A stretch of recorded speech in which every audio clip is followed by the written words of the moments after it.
You know, ladies and gentlemen, it's a well-known fact. I come on this channel to praise and criticize people that make numerous halls of fame. Now, the Brunswick Sports Hall of Fame got issues because they have to have people nominate from the public to get people in. There's no media group. Now, this person should be in the Hockey Hall of Fame, and my good friend from the Woodstock First Nation, who I was talking to this week at the big collector show in Woodstock, New Brunswick, we keep on seeing each other. He's a big fan of John Brophy. He had worked with John Brophy as a volunteer years before when he was on the AHL side. A lot of people don't really understand why John Brophy is not in the Hockey Hall of Fame, but I have a quick solution. Why wait for the Hockey Hall of Fame to put John Brophy in? There's many players in the Maritimes over the years that deserve to be in the Hockey Hall of Fame or are in the Hockey Hall of Fame who've impacted the four provinces. Why don't they make a Maritime Hockey Hall of Fame? And bear with me for a second. Now, if I told you that the second most wins in Major League Baseball history, the manager was not in the Baseball Hall of Fame, what would you say? Well, what would they be excused there? John Brophy all time, whether you like him or not as a coach, is number 2 all time with pro hockey wins to the great Scotty Bowman. Now, John Brophy, the native of Antigonish, played 18 years as a player in the Eastern Hockey League and 13 seasons as a coach in the ECHL. Now, from 86 to 88, he was also the head coach of the Maple Leafs in the NHL, helped him get to a number of playoffs. Now, Brophy's career is a who's who of coaching and a who's who of playing. Just to show you, like, a very rugged defenseman, gave literally over, 50 years to the sport and many factors. He played with Halifax St. Mary's of the MSHL in 51, then the Milwaukee Chiefs of the IHL, and the Troy Uncle Sam Trojans of the EHL in 53. Then he played with the Moncton Flyers of the NBSHL, then the Moncton Hawks of the AC Senior League, the Atlantic Conference Senior League, then with the Baltimore Clippers of the EHL, also the Charlotte Rebels. Played with here a couple of seasons. 59, Charlotte, New Haven, 60, Charlotte, 61, New Haven of the EHL, 62, Long Island Ducks, 63, the Philadelphia Ramblers, 64, Philadelphia LI, Long Island Ducks, with the Ducks between 65 and 69. Really good numbers. Penalty numbers through the roof, ladies and gentlemen. Rugged guy, of course. That's what he's known for. New Haven Blades for 2 years in 69 and 70. Back to Long Island in 71. Then Long Island and the Jersey Devils in 72 and the Jersey Devils in 73. Now, the coaching career. Player head coach with the Ducks for 2 seasons, 68 and 69. Long Island Cougars, Hampton Bulls head coach, 76 to 78. Head coach of the Birmingham Bulls in 79, who was an assistant there as well. Head coach of the Birmingham Bulls in 80 and 81. Then moved on to the Montreal Canadiens affiliate in Nova Scotia for 3 years. Back to the NHL with the Toronto Maple Leafs as assistant in 85 and 86.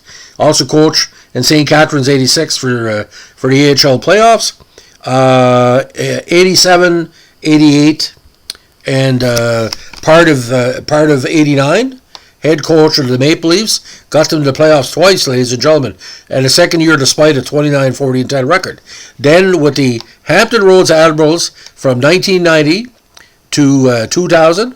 Then to the Wheeling Nailers of the ECHL for 2 years in 02 and 03, and then head coach of the Richmond Renegades in 2007. Now, he's won titles every place he's gone. He's won divisional crowns, championship titles in the ECHL with Hampton. I think he won 3. But we talk as hockey fans and hockey followers why certain Maritimers or certain controversial players are not in the Hockey Hall of Fame.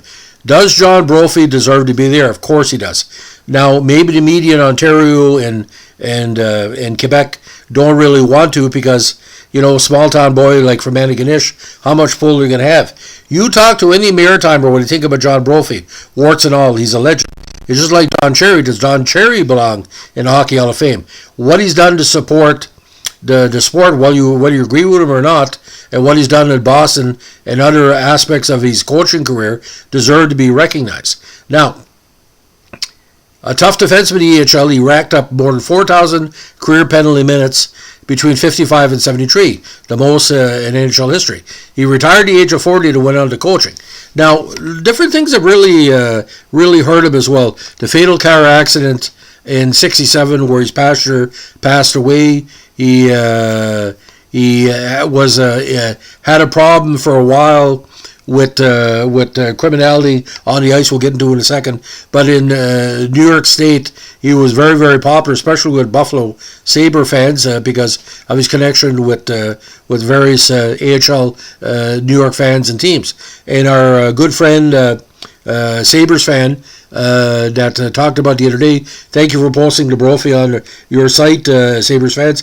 You got to understand that it's not only Eastern Canada, it's Eastern U.S. that see Brophy as probably one of the most important hockey minds after a very rugged career. The king of minor hockey, as a lot of people would talk about. Now, what he did with the Bulls, he helped develop various superstars of the NHL that started the WHA, including Ricky Vive, Michel Goulet, Rob Ramage, Craig Hartsburg, and Gaston Gingras. And he also helped rebirth the career of the great Paul Henderson. Now, his team in '79 was the only squad not to make the playoffs, but he was awarded the league's WHA Coach of the Year for his efforts. Now, he's been involved in 9 or 10 different leagues and different levels, but you got to understand, he helped develop all those players through the years at the Canadian level and the Maple Leafs and the WHL level, ECHL, EHL, whatever you want to call it. He is not only a player, he's a developer, and you might say he's what he call a constant motivator to the young players under his charge. But I think what happened, ladies and gentlemen, not to say people forgot about him. See, I did cover him partially when he's playing in Antigonish, coaching in Antigonish of the Maritime Junior A League back in the day. Now, the idea about the Maritime Junior A Hockey League, a lot of the players and coaches saw Brophy as not only a mentor, as a role model to show if you work, you can make it. But put this in perspective, ladies and gentlemen. 1,027 victories in minor pro and major pro hockey. 1,027. Again, Scotty Bowman he's close to Scotty Bowman. Now, the idea, statistics don't really tell the whole story. Sure, it was 50 games under 500 in the NHL, 10 games under 500 in the WHA. Again, only coached 4 major league seasons. But if John Brophy is anything, is an example that who decides it gets into Hall of Fame has to do with if they're liked by the majority of people. He's always been controversial, just like Don Cherry, because it's old school hockey. You look at Slapshot, my God, anybody got 4,000 minutes in penalties, you're not going to have pussies on their team. And he's not going to want a system that's going to, be mamby-pamby, no Pierre Turgeon on these teams, right? But my friend from the Woodstock First Station, I like to thank him. I'm not going to say his name because I like to keep these conversations private because it's not for publication. But he suggested to me about Brophy, keep on plugging John Brophy because he needs to be in there. But even if the Hockey Hall of Fame puts him in, there's a time's going to have to come where Maritimers involved in hockey at the pro, NHL, major league, university, collegiate level need to be put in their own Hall of Fame because quantity is just as good as quality. There's, to me, and I'm going to throw this out there. In this Maritime Hockey Hall of Fame, the concept is, if you hit certain levels, if you make the NHL, if you're a collegiate career that's prestige, a coaching career, a developer, a volunteer, a scout, you deserve to be in there. You don't have to have a big ceremony. You can put in 50 people a year just as what I call an honor list. Don't call it a Hall of Fame. Call it the Maritime Hockey Honor List. And where people can go on a website or go to a building to read about the people that have helped develop leagues in Northern New Brunswick, leagues in the Maritimes, leagues in Nova Scotia, Cape Breton, talk about the early years of hockey, the turn-of-the-century players that helped the old associations that were the precursor to the Stanley Cup. There's tons of players and teams. All it has to do is get 15 good historians, myself included, do some research, and get the people in there.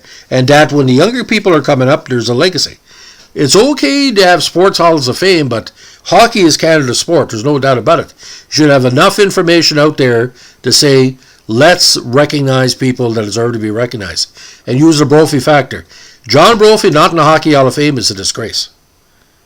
But who makes the votes and who makes the decisions? That's the question.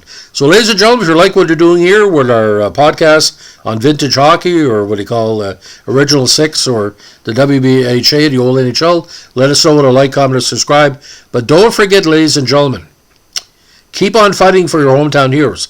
If they're not in your local Hall of Fame, keep on passing the word around. People that deserve to be recognized should be recognized, because it's part of our history. Their success is your success if you're a sports fan or a supporter. Everybody that supports CIS or CIU, AHL, the old senior hockey leagues in the province, Hardy Cup, Allen Cup, whatever, owe much to John Brophy, because he made it, ladies and gentlemen. He excelled as a player, excelled as a coach. He gave back more than a half a century or more to the sport. And, you know, there's an old Who song that says, "I'd only be forgiven." I think really people need to be celebrated more often when they have a track record. What else he has to put on his resume? Does he have to steal the Memorial Cup? Are they mad at him because he never coached in the OHL or the CHL or the WHL or the BC Junior League or the Ontario Junior A League? What else did he want? You know, maybe because he's not from Ontario? Maybe he's a hometown boy from Nova Scotia? I don't know. Thanks for listening. Bye.